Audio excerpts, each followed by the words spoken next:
Jan Suraaj party के सूत्रधार प्रशांत किशोर ने बिहार सरकार में मंत्री अशोक चौधरी के ऊपर आरोप लगाए। उसके बाद हमने बताया आपको कि कैसे अशोक चौधरी ने 100 करोड़ का मानहानि का दावा जो है वो किया है।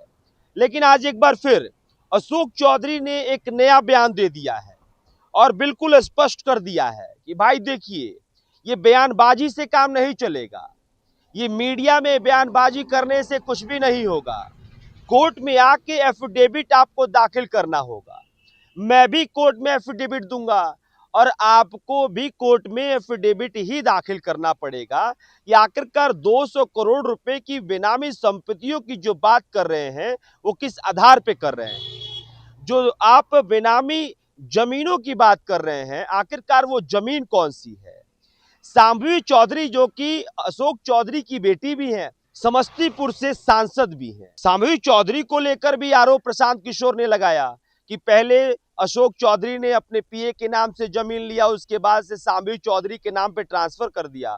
उसको लेकर भी कहा उन्होंने कि भाई कोर्ट में आपको सब कुछ प्रूफ करना पड़ेगा। यहां तक कि अशोक चौधरी की पत्नी और उनकी समधन के बीच जो लेन देन का मामला लगातार प्रशांत किशोर उठा रहे हैं और कई बार ये इस बात का जिक्र करते हुए नजर आते हैं कि कई लोगों से जो है वो लेन देन का मामला जो है वो अवैध तरीके से है और इसके बारे में भी अशोक चौधरी बोलते हुए नजर आते हैं। एक बार पूरा इनका बयान सुनिए कि आखिरकार बिहार सरकार में मंत्री अशोक चौधरी क्या कुछ कह रहे हैं।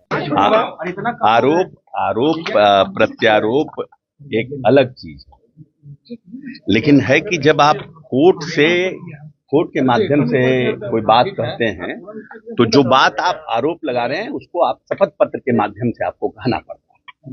तो 3 बात उन्होंने उठाया था कि एक बेनामी बेटी का बेनामी है, तो जिसको मैंने ऑलरेडी इलेक्शन पिटीशन में डाला हुआ है और पैसा देकर हमने लिया, वो बेनामी कैसे है।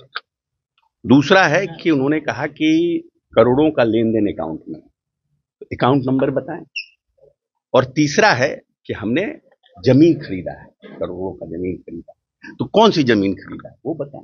तो इसको अब प्रेस और मीडिया के माध्यम से बहस करने से बेटर है कि कोर्ट के माध्यम से इस पर बहस किया जाए, क्योंकि कोर्ट में कुछ भी आपको बोलना है तो एफिडेविट के माध्यम से बोलेंगे, हम भी एफिडेविट के माध्यम से बोलेंगे, वो भी एफिडेविट के माध्यम से बोलेंगे, तो ज्यादा बेटर रहेगा। कि आपकी पत्नी और समधन के बीच में अकाउंट से ट्रांजैक्शन तो है कि कोर्ट, आप वो आरोप लगा रहे हैं, आरोप लगाना तो बहुत अच्छा है ना, आरोप लगा रहे हैं, तो अब आप आइए कोर्ट में एफिडेविट फाइल करके बताइए अकाउंट नंबर होता है।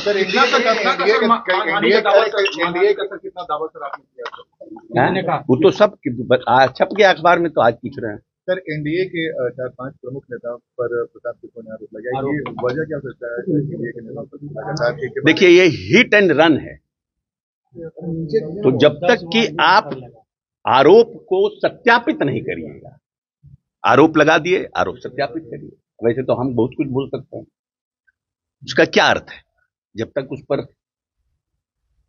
सत्यापित नहीं करते हैं। तो अब तो मीडिया के माध्यम से, प्रेस कॉन्फ्रेंस के माध्यम से बेटर है कि अब एफिडेविट के माध्यम से आइए, आप भी एफिडेविट फाइल कीजिए, हम भी एफिडेविट फाइल करेंगे। माफी मांगते हैं सर, जिसमें वैसे लोग भी शामिल हुए जो बिहार को कभी अपमानजनक शब्दों का प्रयोग करते थे।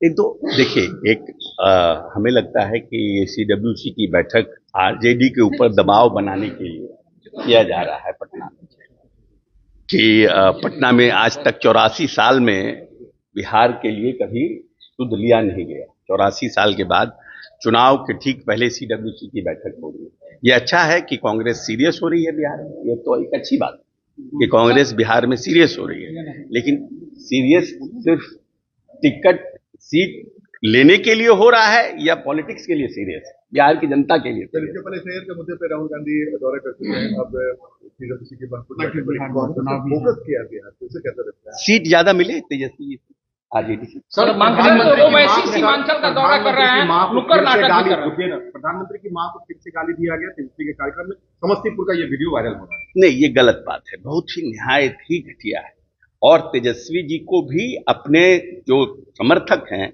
उनको कड़े शब्दों में, उनको भी इस सब चीजों की निंदा करनी चाहिए कि ये गलत है।